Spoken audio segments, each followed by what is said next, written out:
Hello, my name is Madam Jennifer from Educare TZ. Welcome again, my lovely Form 3 students in a proceeding lecture series on regulation, and we are currently proceeding with our second, third subtopic, which is temperature regulation in homotherms, where we have already seen on how the homotherms do regulate their body temperature during the cold condition, also during the hot condition. And in today's session, I would like to pass you through on how the poikotherms also regulate their body temperature during the hot, also during the cold condition. Please keep attention, also keep on following very carefully so as to get what is intended here, so as to improve your understanding. So we are proceeding with the temperature regulation in homotherms, where we are going to discuss on the temperature regulation at high temperature. We have already covered on the two mechanisms, which was vasodilation and sweating on our previous lecture session. And now I would like to pass you through the third mechanism, which is the relaxation of the hair erector muscles. So during the cold condition tumeona kwamba kuna erection of the hair muscles ambayo inapelekea the erection of the hairs na vile vinundunundu kama viupele during the cold condition. So during the high temperature kunakuwa the relaxation of the hair erectors muscle, ambao the hair present on the skin of the animals helps to control the body temperature by relaxation. So the hair tend to lie flat when the environmental condition is warm and rise due to cold condition. So during the cold condition they tend up to erect, while during the hot condition they tend to lie flat. So when the hair erector muscle relax, the hair lie flat and reduce the thickness of the insulating warm air. So as a result, they give a chance for it to escape from the skin surface. Also, therefore, the temperature of the body is cooled down by this process. Another one is painting and licking. Painting, this is common for dogs, and licking, this is common for beasts. So these are mechanism of reducing body temperature in the dog family and in beasts. So this painting and licking, these are the temperature regulation mechanism which are common for the dogs and beasts, ambapo dogs anakuwa anatumia painting, lakini licking natumiwa na ndege. So painting is a thermoregulatory mechanism in which animal breathe with the short, rapid and quick gasping with its open mouth and tongue hanging out. Kwa mfano unaweza kujiuliza, kwa nini mbwa wakati atakiwa anakimbia anakuwa anakimbia ametoa ulimi nje? Kwa hiyo hapa ni moja ya mechanism ya temperature regulation during the hot condition, ambapo anakuwa na hang out her tongues so as to maintain the body temperature. Kwa hiyo mbwa anakuwa, ile sio fashion ya mbwa, kwa unamkuta anakuwa anakimbia anatembea ameachama, amekuwa ametoa ulimi nje, ila pale ni painting as mechanism of temperature regulation during the hot condition. So when the beast paint, it quickly breathe with open, so this allow air to move across the moist surface of its lung, throat pamoja na mouth. Kwa hiyo hapa paint inasaidia air kuweza kumove kwa urahisi katika mapafu, katika koo pamoja na mdomo. The moisture then evaporate and is absorbed heat from its body. So dogs do not have sweat gland over most of their skin. Sweat gland in dog are only found in the pad of their feet and nose. As you already discussed that these animals with the fur, they do not have the sweat glands except to those area that does not have fur, example katika parts of their feet pamoja na katika mapua yao.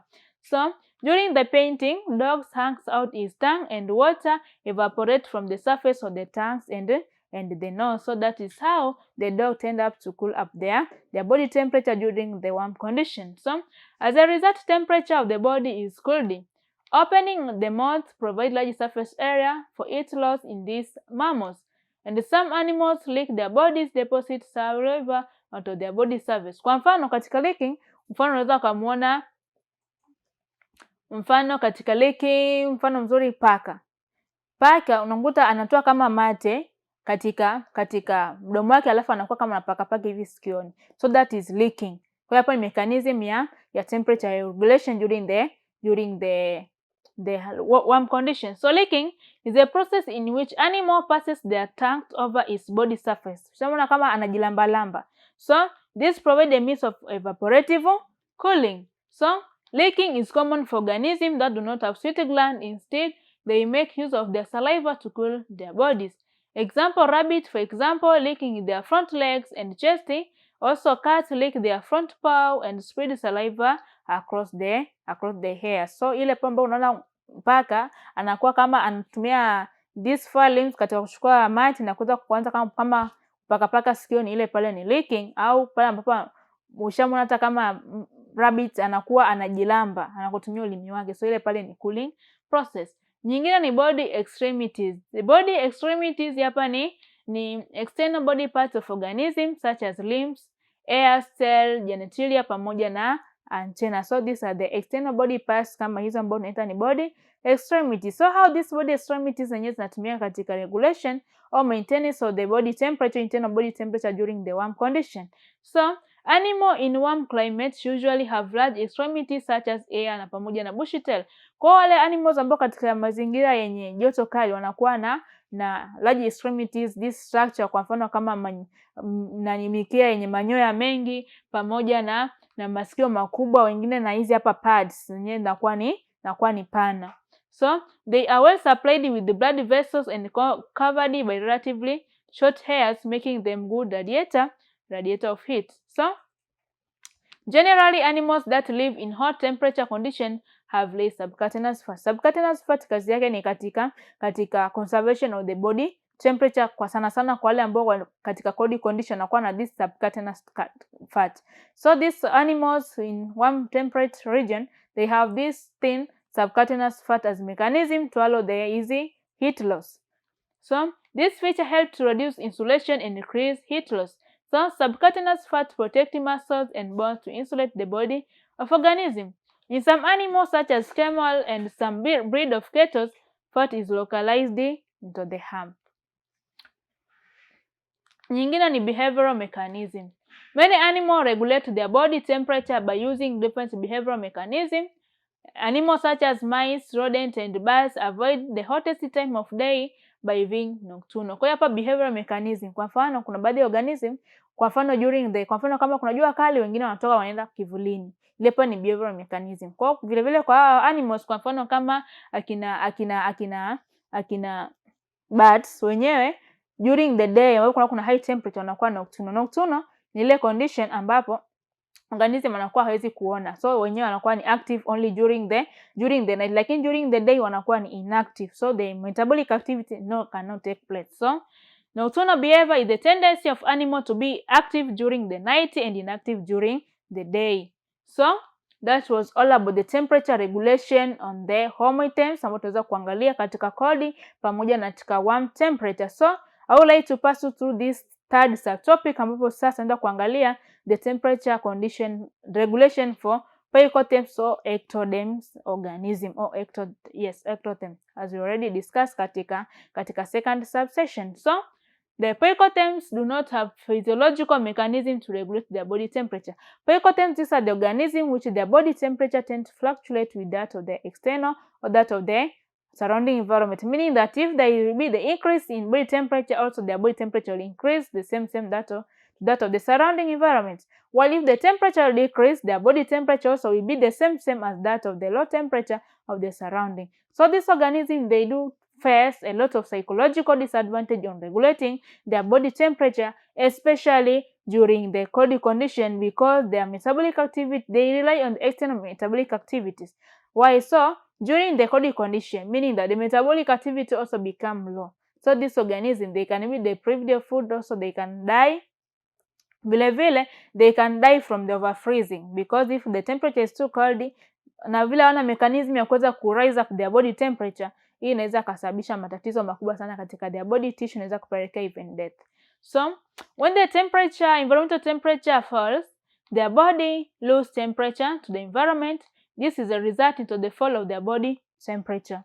So under such condition, the rates of metabolic reaction become low and animal become inactive. So during the low temperature, this animal tend to become inactive. So Poicothems are thus faced with the problem of being overcooled if they are subjected to low temperature. They overcome this problem by either moving away from the cold area or by hibernating. So they tend to to use this mechanism either by hibernating or moving away from the cold area, or by radiation, where there is such area where there is warm-up temperature where they can conduct the heat by conduction. So, when the environmental temperature rises, the body gains heat from the surrounding, and consequently, the rate of metabolism increases and animal become active. The hibernation, this is a condition whereby the organism go under a deep sleep so as to conserve the body temperature. So, however, the prolonged exposure to high temperature may lead to death of animal due to overheating. So, this organism, they have the problem of both. Where if there is high temperature, they can suffer from the overheating. If there is low temperature, they can suffer from overcooling. So, in order to avoid this, poicothems move to cooler area or hibernate in burrow and nest.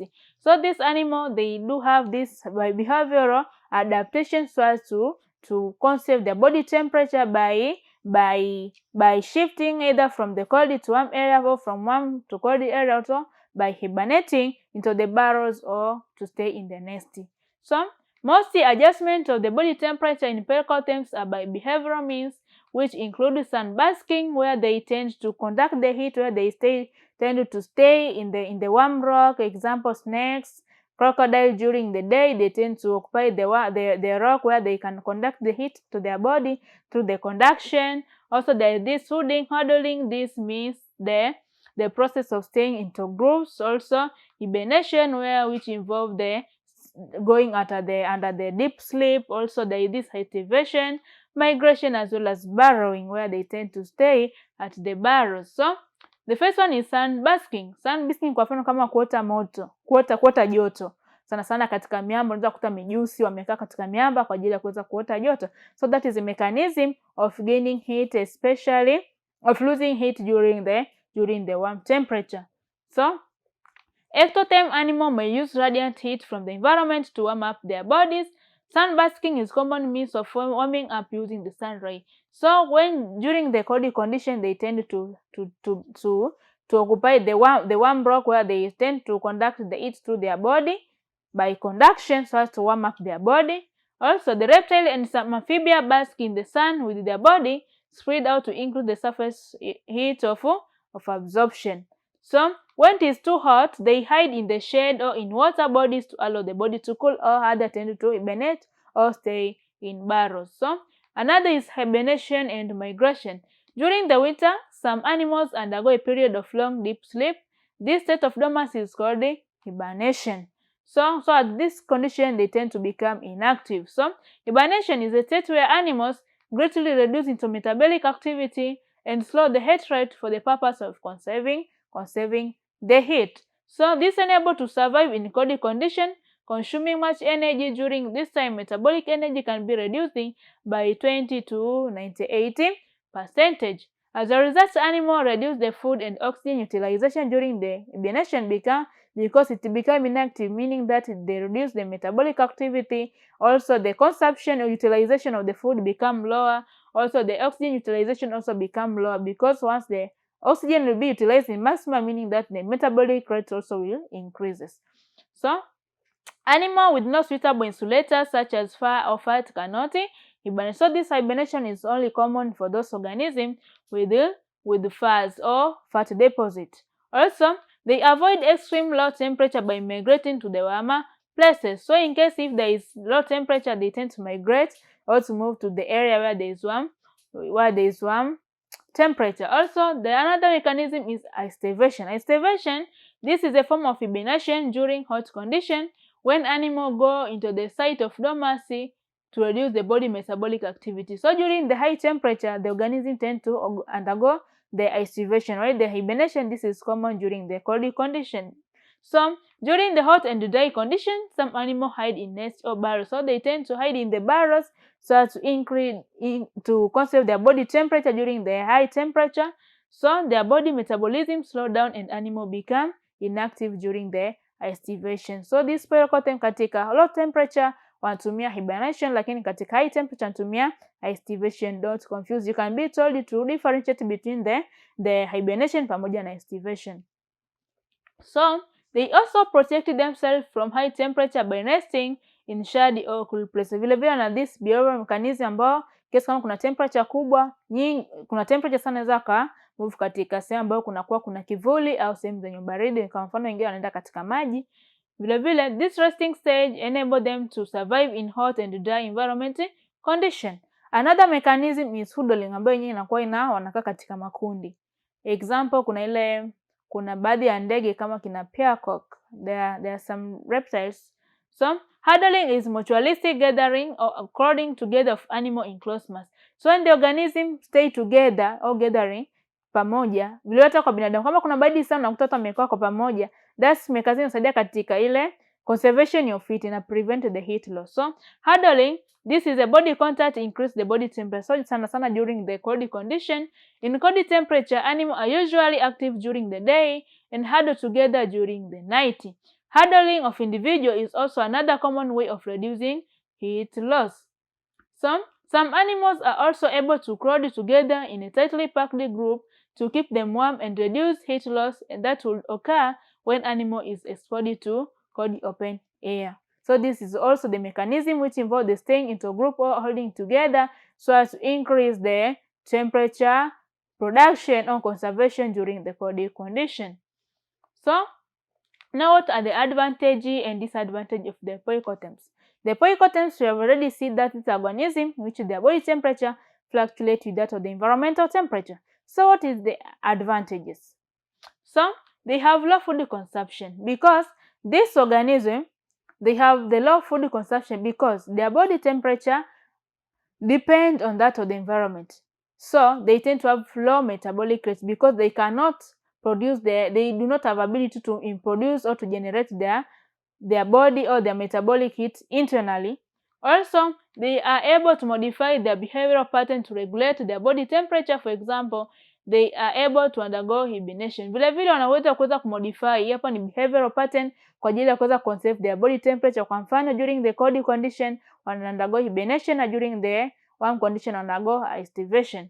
Kingine, disadvantage of this, they have low metabolic rate and therefore they become inactive when the environmental temperature become low, and sometimes condition may lead to death. Because they have the low metabolic rate, we say that these organisms are ectotherm, meaning that their metabolic activity proceed outside of their body, also depend on the body temperature. So when the temperature is too low or the environment is too cold, meaning that they become inactive, so they do not perform metabolic activity. Vile vile kuna this low food consumption, meaning that they can die they can perish. Now the disadvantage and disadvantage of hemotherms, ambao ni organism which their body temperature does not fluctuate with that of the external environment. So wenyewe wana umuhimu gani? So because their body temperature do not fluctuate with the external temperature, they tend to exploit a wide variety of habitats. Wanaweza kuishi katika mazingira ya aina yote yale, either katika cold, either katika temperature, na wakaishi very comfortable kwa kuwa wana mechanism ya kuweza kuregulate their body temperature they cannot suffer from overcooling or overheating as we see katika poicothems. Vile vile they have high metabolic rate, hence remain active through their life. Wanakuwa na high metabolic rate kwa ajili ya maintenance of the internal condition. So this is one of the mechanisms saidia kwa mfano human being anaweza kuishi katika mazingira yote ya baridi au ya joto. Vile vile they are independent of external environment, therefore enzyme controlled reaction proceed without interruption. Because they are not dependent on the varying temperature or external fluctuation of the temperature, the enzyme controlled activities cannot be interfered or cannot be interrupted. Also, they respond to factors than poicothem because they are active. The disadvantage is that this organism require a large amount of food so as to produce a large amount of metabolic heat so as to keep their body warm or to maintain the internal body temperatures. So they consume a lot of food to be in position to generate heat internally. This is metabolically expensive because they require a lot amount of food. Also, they need food with high calorific value such as fat to generate heat to keep the body warm, especially during the cold season. So they need food which have large amount of energy so as to produce a large amount of heat especially during the cold season. Ndio maana tumesema kwamba asilimia watu kubwa wanaoishi katika mazingira ya baridi wanakuwa nakula sana kuliko wale wanaishi mazingira ya joto. Why? This is because of the difference in metabolic rate katika maintenance of the internal body temperature. Now, my lovely Form 3 student, that mark the end of our session today. I would like to welcome you in coming session where we are going to discuss a lot of session about na kuangalia sasa the temperature, the homeostasis katika body fluid, katika glucose sugar regulation katika damu. Now, before I sum up my session, I would like to pass you through this simple task. Please keep on reviewing what I have told you so as to improve up your understanding. My question is, mammals use both behavioral and psychological mechanisms